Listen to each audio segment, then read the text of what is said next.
Hello everyone, আশা করি প্রত্যেকে ভালো রয়েছো। এসো কিছু শিখি চ্যানেলে তোমাদের প্রত্যেককে স্বাগত। আজকে আমাদের আলোচনার বিষয় হলো, আজকে আমরা সপ্তম শ্রেণীর বাংলায় ছন্দে শুধু কান রাখো, যেটা লিখেছেন অজিত দত্ত, সেই কবিতাটা আজকে আমরা পড়বো এবং তার সারাংশটা অর্থাৎ যে সারমর্মটা সেটা আলোচনা করব।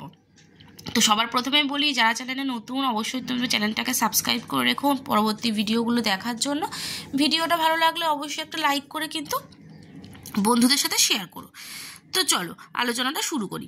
প্রথমেই কি বলছে, মন্দ কথায় মন দিও না, ছন্দে শুধু কান রাখো, দ্বন্দ্ব ভুলে মন না দিলে ছন্দ শোনা যায় না কো।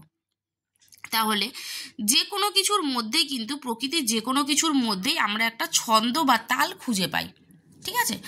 তো আমরা যদি মন্দ কথায় কান না দিয়ে সেই ছন্দের দিকে যদি শুধু আমরা মনটা দিই, তাহলে কিন্তু আমরা প্রতিটা বিষয়ের ওপরই একটা সুন্দর ছন্দ শুনতে পাবো।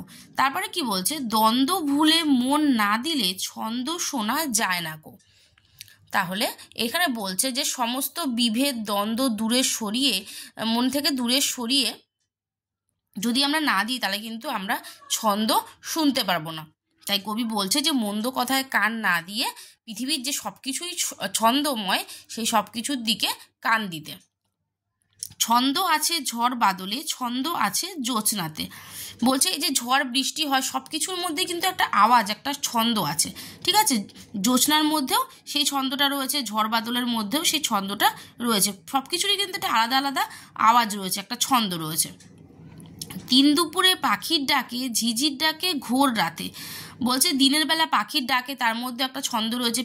বিভিন্ন পাখি বিভিন্ন রকম সুরে ডাকে। এবার যদি সেটা আমরা ভালোভাবে নিই তো সেটা অবশ্যই ভালো, আর যদি বলি যে না পাখির ডাকটা খুবই বিচ্ছিরি, ভালো লাগছে না, খুব মানে বাজে শুনতে লাগছে, তাহলে সেটা কিন্তু আমরা সেটার মধ্যে মন দিতে পারলাম না। যদি মন দিয়ে আমরা সেই কর্কশ ডাকটাও শুনি না, তো তখন কিন্তু আমরা তার মধ্যে একটা ছন্দ খুঁজে পাবো, ঠিক আছে?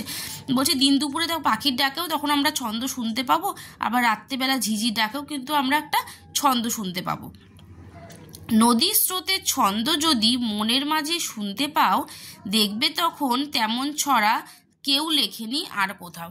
বলছে নদীর যে কুলুকুলু শব্দ নদী বয়ে চলে, তার মাঝখানে যে ছন্দটা রয়েছে, সেটা যদি আমরা প্রত্যেকে আমাদের মনের মধ্যে শুনতে পাই, তাহলে কি করব, যে ওই যে একটা সুন্দর ছন্দ, সেটা কিন্তু কেউই আমরা কোথাও শুনিনি।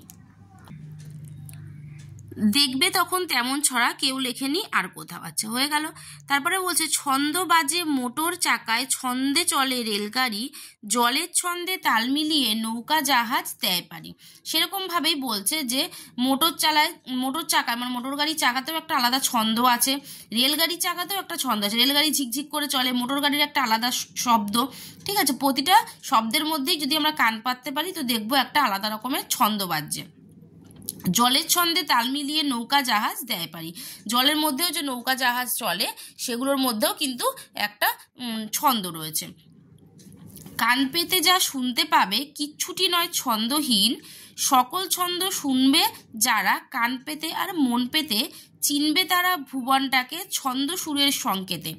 বলছে আমরা যদি কান পেতে কোনো কিছু শুনতে পাই, কান পেতে আমরা যা শুনতে পাই তার কোনোটাই কিন্তু ছন্দহীন নয়। যারা এই কান পেতে আর কি শব্দ, এই ছন্দগুলো কান পেতে শুনবে, মন দিয়ে নেবে, তারাই কিন্তু এই ভুবনটাকে চিনতে পারবে। তাহলে কি বলছে, যে কান পেতে আমরা যা শুনতে পাচ্ছি তার কোনোটাই কিন্তু ছন্দহীন নয়, ঠিক আছে? আর যারা এই কান পেতে শব্দগুলোকে আর কি, এই ছন্দগুলোকে শুনতে পাবে, তখন আমরা দেখব কি না ভুবনটাকে তখন আমরা চিনতে পারবো, ঠিক আছে? তারপর বলছে মনের মাঝে জমবে মজা, জীবন হবে পদ্যময়, কান্না দিলে ছন্দে যেন পদ্য লেখা সহজ নয়।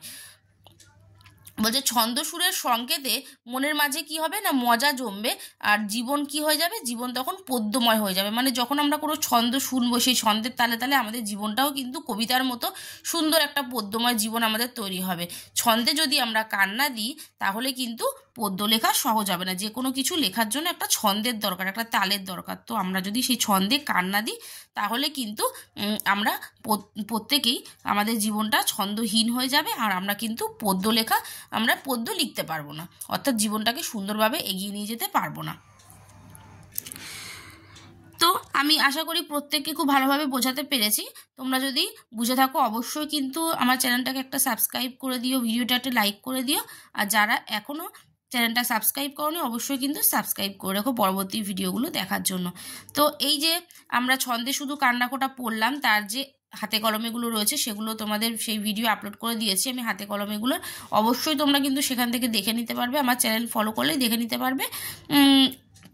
পরবর্তী সাবজেক্টগুলোর প্রতিটা সাবজেক্টের টেক্সটের পড়া প্লাস হচ্ছে হাতে কলমেগুলো দেখার জন্য অবশ্যই কিন্তু তোমরা চ্যানেলটাকে ফলো করো। তো আজকের মতো এ পর্যন্তই, দেখা হবে নেক্সট ভিডিওতে।